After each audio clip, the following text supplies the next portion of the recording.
from Belize, a major tourism destination.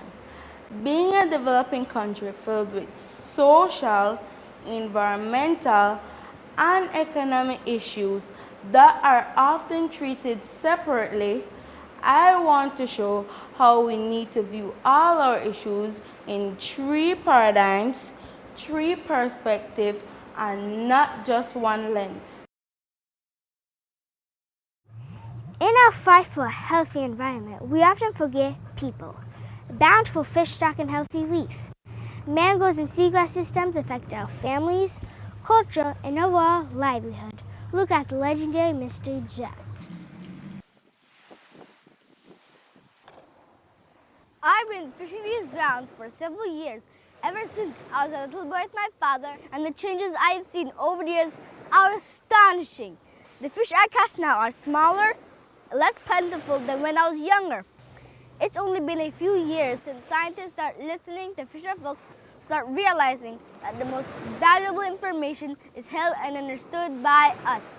Our voice should be heard, and things such as lobster and conch quota systems in Belize can be influenced and regulated by us. Fisher folk have the answer. Someone just has to ask us. I completely agree, Mr. Jack. Besides being a tour guide, commercial, and sports fisherman, the new seaweed farming gives us another option. We are not putting pressure on the reef fisheries and still earn an income. Right, Miss B?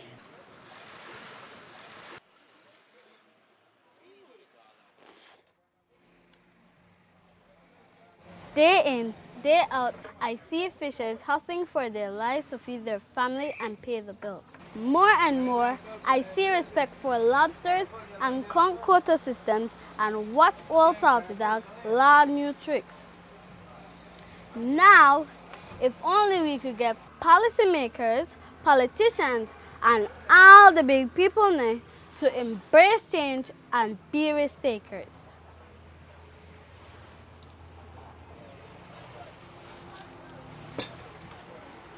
Well, darling, nothing I love more than a nice pot of conch soup for my guests them.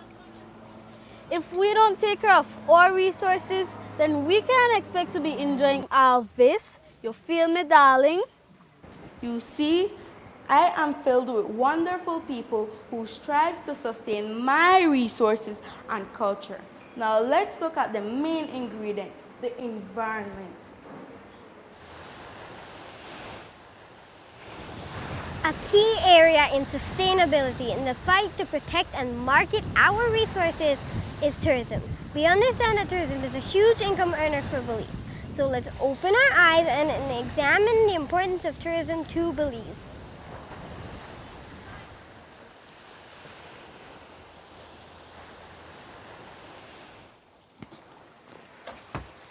I'm so excited. I can't wait to immerse in the greens and blues of this divine country. Now, where is that sunscreen? I don't want to end up looking like a gumbo limbo bar at the wild. I've heard it's called the tourist stream.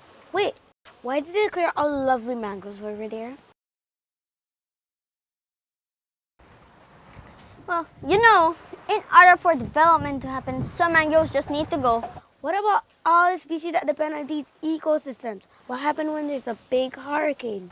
I understand your point, Miss Yearwood. Tourism is a huge income earner, important to pay external debt, but if not properly managed, can pose unwanted impacts to our environment. One of the persons lobbying for change and sustainable practices is our biologist. Hi there. Heard you talking about some of the unsustainable development happening on the peninsula. Am I right? Yeah. Growth of the tourism industry is key to economic development, which is important for servicing the country's growing debt, as Mr. Beck mentioned. But if not managed well, it could destroy the very ecosystems upon which it is based. We will work for change and try to promote sustainable practices and development for our future generations. Thank you, Mr. Scientist, for sharing that with me. Now, what could I expect to see besides some yam snappers and griffins? Well, you can expect to see some important grazers and a troublemaker. Clear the way for an important fish. Yes, I'm the rainbow parrotfish, one of the largest vegetarians of the reef. You see, my tough parrot-like beak is used to clean the algae and organic materials off the coral. While I clean and digest a few pieces of coral, I end up excreting some sand. Yes, one parrotfish like myself can poop up to 10,000 pounds of sand each year. Talk about beautiful sandy beaches. Since I'm so important, I'm protected in Belize, so no parrotfish fillet, right? Shh, I hear something. It's the big, bad lionfish. Now where's that lovely and tasty little parrotfish? Oh, pardon my bad manners. I'm the beautiful venomous lionfish. I'm from the Indo-Pacific, but I get to live in your Atlantic too. And you guys think I'm tasty trouble? I managed to escape those certainly have fisher for hunting gear. And you see, I'm installed in fish fingers and ceviche, and now I hear my fins are used as jewelry. But I adapt easily. I reproduce every 4 days, and I get to eat your shrimps, fish, juvenile lobsters, and crab. Now, where's that grazer?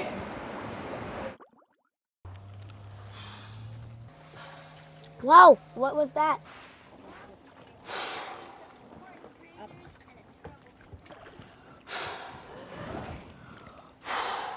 Oh, that is a very important guy.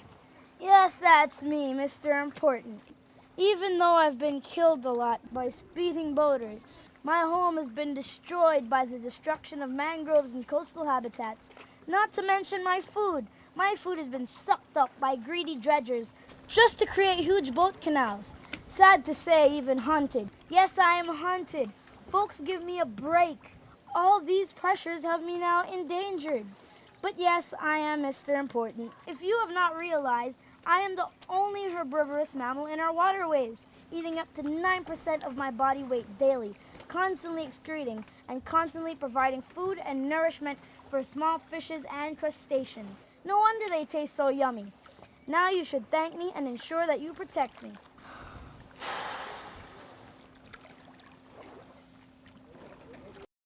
Now let's get to the part that everyone questions first, the economy. Now let's get to the part that drives most of us, that influences policies and decisions that directly affect conservation and even some motivation to preserve and safeguard our resources, economics. We are not going to stand here and lamb it. We are going to look at the importance of our resources and how they contribute to Belize and our village. So what you're trying to say is that I have to engage with the tour guides and all these people about reef issues, and Miss Lydia here too. All I thought I had to worry about was pay my sales tax and bargain for fresh fish. Well, it makes sense to me. Those who travel here to visit our beautiful reef and learn about this have to stay somewhere, don't they? So we're all in this together. Whatever decisions, tour guides, policymakers, and even NGOs makes towards development and conservation will affect us. I learned that oxybenzone is a compound in sunscreen that is supposed to protect you from UV rays. But oxybenzone speeds up bleaching in coral's DNA and even humans. Well, I also know that my guests do not want to contribute to the destruction of our reef. I will advise them not to bring that coral poison to our jewel. Many of my clients want to see the beautiful Mayan mountain and remove mangroves from their newly purchased property. I advise them to trim the mangrove instead of uprooting it. I explain the importance of our mangrove ecosystem that we need for fish nurseries, erosion prevention, and hurricane protection. Also, we need them for financial benefits.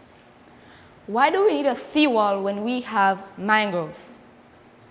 Once I explain, they'll understand and embrace the Forestry Act. I wasn't even looking at it like that. You know, if we can work towards the big picture, we will be able to sustain some of our existing resources.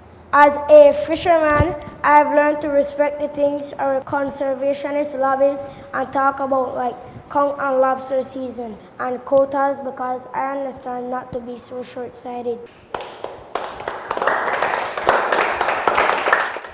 The struggle to safeguard our jewel, Belize, our resources, our environment, and our people. It is real. It is bigger than me and you. It is one that will require more than just conservationist effort. are the few Belizeans that actually care to protect our country. It is one that will require our decision makers, our leaders, policy makers, fishermen, tour guides, teachers, students, I mean all Belizeans. Our ways that have been negatively impacting our country and our environment must change. Belize is important to all of us, so let's join hands in making that difference. If not for me or you, let's do it for the next generation to come.